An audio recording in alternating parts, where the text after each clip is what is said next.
Welcome to Business Talk Sister Gawk. I'm Becca, and today's podcast episode topic is how to start a wetland consulting business. And with me today, I have Curt Kleist. Thank you for being with me. Well, thanks for having me. I appreciate it. Yeah, I'm super excited for you to tell me about your business. So what do you do?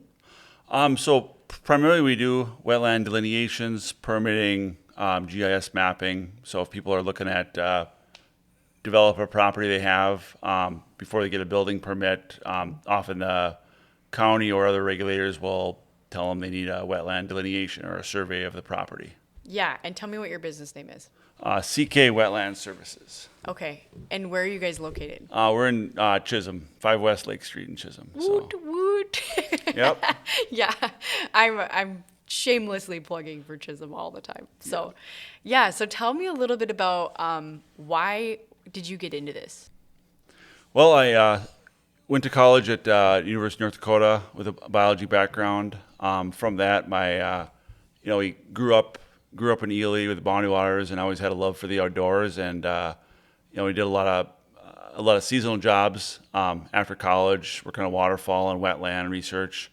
And then I kind of had the opportunity to start with a consulting firm in Minnesota, and then kind of got some experience from there, and moved around to a few other consulting firms, and kind of realized that this is easy enough. I can do this myself, and had enough clients, and just kind of grew my base, and kind of went on from there. It's been busier and busier every year. Yeah. So what exactly does this all entail? Like, are you going out there just to map people's properties, or what normally do they contact you for? So primarily it's called a wetland delineation. So the delineation involves kind of looking at three, per kind of Army Corps. We follow Army Corps of Engineer manual. We look for three things: soils. So you're looking for hydric soils, they call it hydrophytic vegetation. So the right species, and then also hydrology. So soils, vegetation, hydrology are kind of the three things that we look for to make a determination if it's a wetland or not. Kind of from that, then we'll GPS flag the wetland boundary, create a map and report for the client, which can be utilized for planning or avoiding wetlands if possible, or if there is if they are looking at impacts, how they can avoid them. Okay, so somebody who wants to understand if they have wetlands on their property, is it usually because they're looking at doing some kind of building development? Yeah, usually it's a land development. So we get called a lot. People are looking at putting a driveway.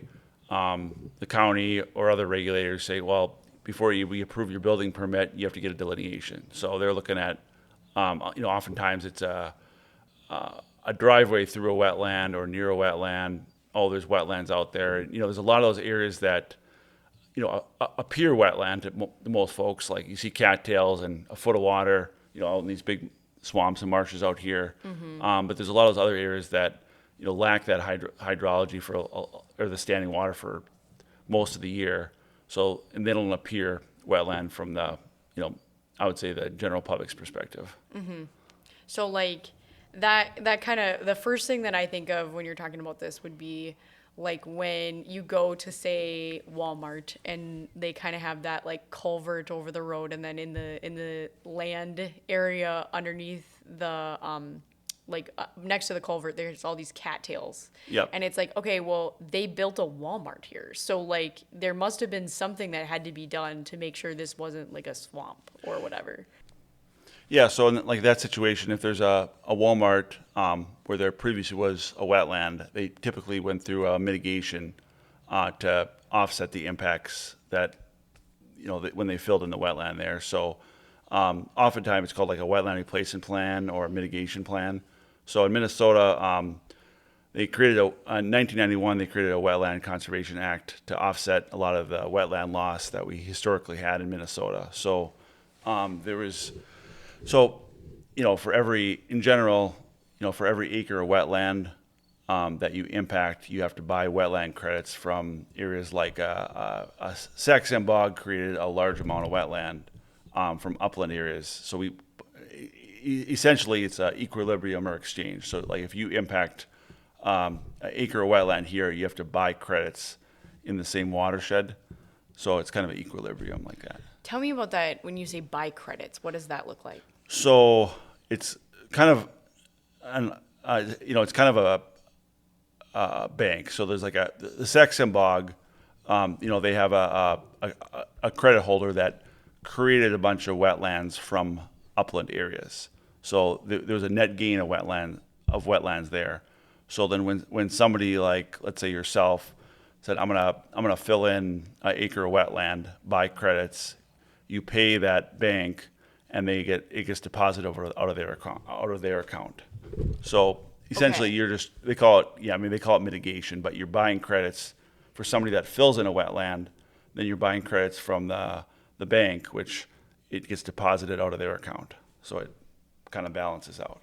Okay, so let me just like see if I understand this. Okay, so Bog is where we have a lot of people from all over the world come and see Yeah, birds, right? it's near there, but Yeah. yeah. Okay. So that kind of area is very well known for natural species of birds Yep. in this area, and so people travel there, and there's a lot of wetlands. So you're saying that somebody is creating more wetlands there? Are they flooding it? Yeah, so they're draining it, tiling it, flooding it. I mean, you originally creating a wetland bank we have a couple clients that we're working on doing that with, but they're typically, you get a delineation, you find out what the existing wetland boundaries are, and then you do a lot of engineering. We'll drain it, tile it, but you flood it, and then there's yearly vegetation monitoring, like hydrology standards that you have to follow, and it gets monitored, and it takes years to do. But then once you get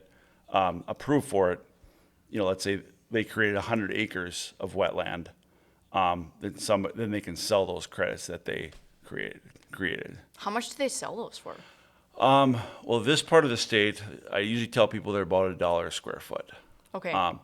That's if you do it ahead of time and not like after the fact, where some people are in a wetland violation. So they filled in a driveway and the regulator got caught, and they're paying like double that or triple that. Okay. So But tell me a little bit. You had mentioned something previously about this 5-year aspect. So are you saying every 5 years they have to pay again pay again for what? for the credit? The credit? No, no, no. So the Okay. wetland delineation is usually good for 5 years. So when you get approval for it's valid for 5 years. Okay. So say I was a landowner and I said, I'm not really using this land for anything and I'm pretty close to like a stream. I could like redevelop part of this stream to flood my property and then become a credit bank? Is that a thing? Potentially, it's kind of project specific. I mean, every site's a little different, to different standards, but a lot of those like, and usually you want bigger areas. I mean, there's no set standard, but usually you want a 40 acre parcel. I mean, a bigger area, typically, a pasture, agricultural area. There are some preservation banks where you can preserve it along like, special rivers or sites. But in general, it's these agricultural areas that are pretty flat, not a lot of elevation, and you can drain it, tile it, flood it, and you can meet those vegetation standards and fairly quickly. So can you do anything else with that area, like wild racing or anything else that uses Yeah, the there's certain. same- I mean, you put it in a conservation easement typically, and then there's certain activities you can do on there and can't do. I mean, you could it's site specific. I mean, every site that we have is a little bit different. You could do some hunting out there potentially.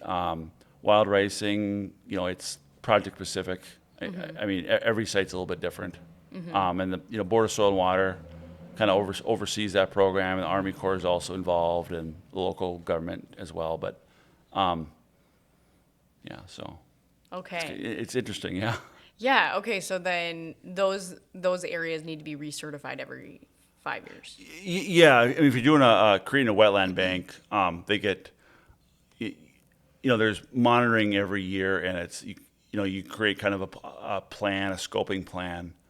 Okay, so I want to flip to the other side of this. So we have been kind of talking about that case study, like of the Walmart, let's say.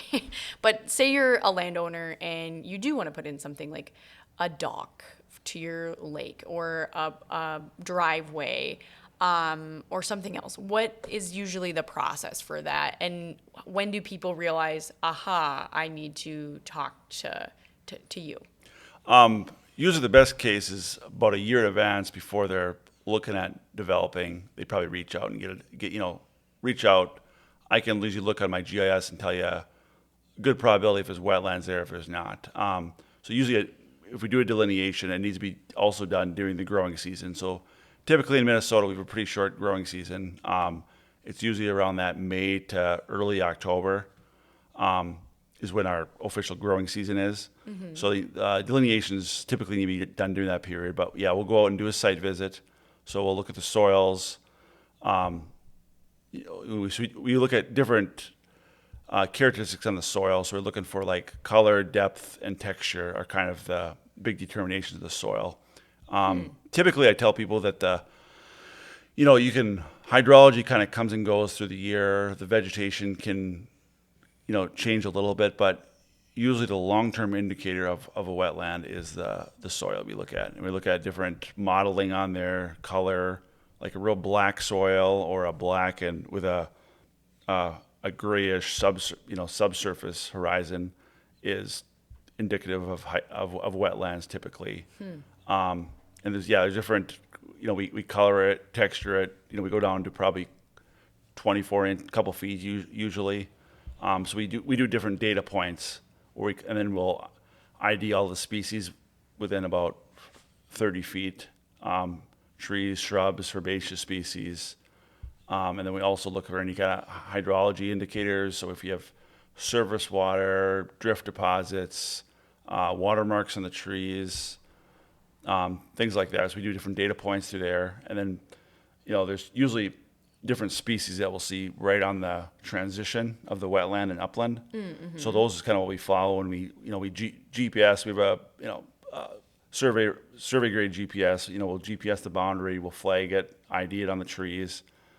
So if the reviewers go out there and look at it, they can identify where our boundary is, and then we'll do a report and a map and get that submitted for approval to the TEP. So the TEP is the Technical Evaluation Panel.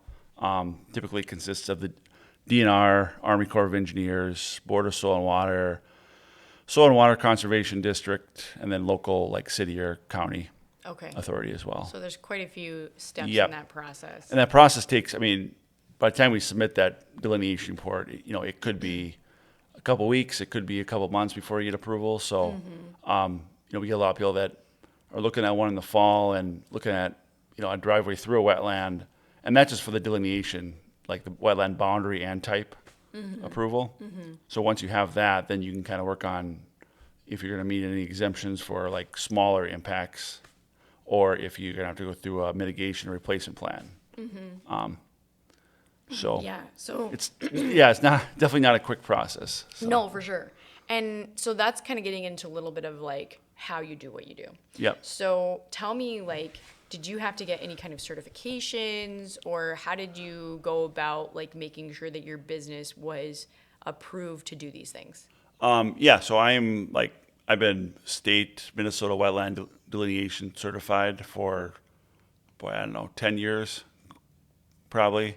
And then, I'm also on the national level, like a professional wetland scientist as well. Minnesota, you don't need have certification to do a delineation officially, but not anybody can just go out and say I'm gonna do a delineation, because they review all the data sheets, the typical methodology and requirements that are required for as part of your delineation report. So it seems like hey, I know some plants and I can go out there and do it, but it takes years and years to really be, I would say, proficient. But every site's a little bit different. Not when they do a lot of these wetland trainings. You have a cattail and the boundary in topography, and the elevation drops super fast, and most everybody can tell the boundary. But then there's a lot of those areas that aren't always the easiest to do and more difficult. And you have a lot of those sites that are either disturbed, different, let's say even an agriculture area, you have to do like an offsite analysis or look at aerial imagery, weather, like call it antecedent precipitation data, or even a real like up the North Shore. I do a lot up there, and we have a lot of mosaic areas where there's a lot of wetlands, but there's upland islands within that, and they make it real difficult. So Yeah. that's one thing I like about doing it is every site's different. You got different elevation, plants, soils, and just you kind of looking at the whole landscape too. So Yeah, no, absolutely. Yeah. And so, did you have to, so when you were saying like you did take some classes, you're certified, who does that and where do you find those things? Well, it used to be the University of Minnesota, but now the Minnesota Board of Soil and Water has a lot of free classes, and they do a great job. Also, the Minnesota Wetland Professional Association, and I'm actually I'm on the board helping planning a lot of those right now. And yeah, they have a lot of them. We have a few around the Duluth area, but majority of them are down in probably the metro area. But yeah, they have different classes usually every month or so of trainings, plants, wetland banking, vegetation, regional trainings that most anybody could sign up for if you're interested in getting into it. So yeah, lots of trainings, and there's also, other parts of the country. There's companies that do these high level trainings and week long trainings. I originally started out doing I think it was like a 32-hour intro to wetland delineation training out in Little Falls, 15 years ago or something. So that's kind of how I got started. But yeah, I think it's good to have a combination. I think you probably learn more on the job training than sitting in a classroom and trying to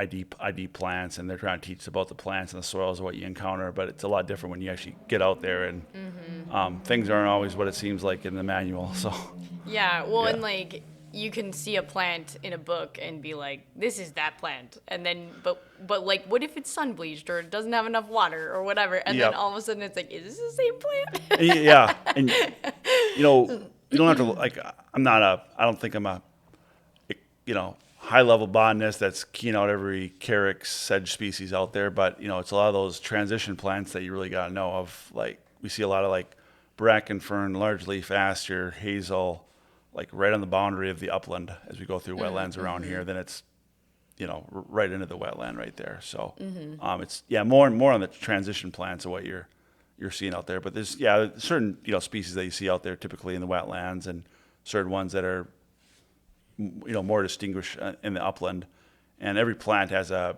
indicator level. So like real wet plants, like cattails, are obligate, and they go from obligate to FAC wet to FAC to FAC upland and upland. Mean? Obligate, what does that mean? It just means how frequent you'll see it in a wetland versus an upland. So like an obligate species is, I think it's like 75 to 99%. It'll occur in the wetland, and then like an upland species will be in the upland. It'll occur in the wetland very infrequent, like 5% or something. Okay. So, and that's where we run little dominance tests, a PI test, and different tests in our data sheet that calculate if it meets the hydrophytic vegetation indicator to make it. So the three things we're looking at is soils, vegetation, hydrology. So typically, if it meets all three, it's a wetland. There are cases where it's not always, but Yeah. Yeah. So tell me, like, what recommendations do you have for someone who's looking to get into this? Like, what kind of equipment? What would you say if I were to start from not knowing anything? This is what I would recommend for you. I would probably recommend being a field assistant or running along with an experienced delineator. That's kind of how I got started. We're doing a bunch of work out at the mines, and they needed a delineator assistant, and you go out and kind of shadow somebody and learn how they do it, and things you take from that you like how they did it, and things you didn't like how they did, and then just kind of, and it's the course of time you do go some trainings, and you start learning the plants better. I think soils are probably the more difficult to learn. A lot of people struggle with that. I think of like different depths. There's a whole bunch of these. There's probably 2-3 dozen hydric soil indicators that you could encounter out there. Different depths, textures. There's probably about 3 or 4 we see most often around here, that are different depths and color, excuse me, and colors that, it takes people a while to kind of just learn that. When you're looking at the soils, we have a little hand auger, we dig down. But yeah, I think probably, shadowing a experienced wetland delineator, taking some classes the course of time. Some of the things you need to probably get started. I mean, you have to have a mapping program, some kind of GIS, ArcPro, CAD, to create your maps. GPS is, the one thing you need a sub-meter GPS for accuracy. I have a few of them, but yeah, we use like a sub-foot to a survey grade GPS, which we can get down to centimeter level accuracy or below. Really? If needed, yeah. Wow. So. That's cool. Yeah, I started out with, I got probably 6 GPSs laying down in my office, but yeah, we started off with this old yellow one. It was like a XH, Trimble. You have to sit at a point and wait about 30 seconds till it averages, and you might get, 3-4 feet. And then, so I got a few different ones, but yeah, if needed, if we have cell phone service, we can get, below centimeter level accuracy with a rod. So. Okay. Yeah. And what would you say, like, right now, you're like, hands down, this is the best piece of equipment that I have and I would recommend? For a GPS? EOS Aero Gold Plus. RTK GNSS receiver. And the reason I ask that is because a lot of times when you're trying to really get into something, it's like you can do all this research, but like if you're an expert, it's like this is the one that really gets you. There's other ones. Especially nowadays, there's so many different GPSs, but Trimble has some. They're kind of the standard one. People, the industry standard for years. There's Junipers. But yeah, EOS Aero. Those are my favorite. So I have a few of those I run in my line. So okay. Yeah. So tell me how people can find you. If you want to find me, you can either shoot me an email. Curt.Kleist@ckwetlands.com, or we can visit our website at www.ckwetlands.com. Awesome. And then is that with an S, wetlands or wetland? Wetlands, WETLANDS. Okay. CK Wetlands. Yep. Okay. Yep. Awesome. Thank you. And we're gonna transition to the gawk portion of this episode, if you're ready for that. Okay, sure. And you were telling me a little bit about some duck tracking on the border that I want to hear about. Yeah, it's the first thing that kind of came to mind. Years ago we were doing some aerial surveys along the, I'd say, southern Texas coast. So we're tracking some ducks and doing some wetland classifications by, a small single engine Cessna. I think it was like a 151 plane, and you get up and you're only at a few hundred feet, and we're doing tracking and trying to locate these. We have antennas out and trying to locate these ducks. We're doing these 90-degree square. And what was the purpose of this? Like to track the ducks, like for where they were in the wetlands, or what? Yeah, what type of wetland they're in, and their spring nesting like habitat conditions. Whether it's just different types of classifications of wetlands. So we'd locate them in and then GPS the spot, and then we'd overlay that on GIS and kind of do I was helping, kind of do an analysis on it. Okay. But yeah, we're doing 90-degree corners, and the pilot, I just tell him go right, go left, and then we stopped, went down, got gas in a small airport, got up again, kept going, and then we were landing, getting gas, and then pretty soon a big army chopper, black, comes down, lands right from us. We're the only one just kind of looking around like, what's going on? 4 guys come out with full AK guns, and we're like, I'm just like, whoa, what's up? And then they thought we were maybe doing some illegal activities or something, but I was just like, we're tracking ducks. But he's like, we've been following you all morning.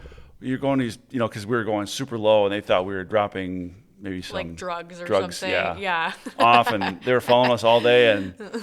But yeah, they just ran out, black suits, guns pointing, like, stop, don't move. I'm like, So that was kind of a different experience. But that's probably the craziest thing. I've seen, Yeah. but Hopefully that's not happening to you every day. But yeah, once they saw, our antenna and headsets and all the data, they're, oh, okay.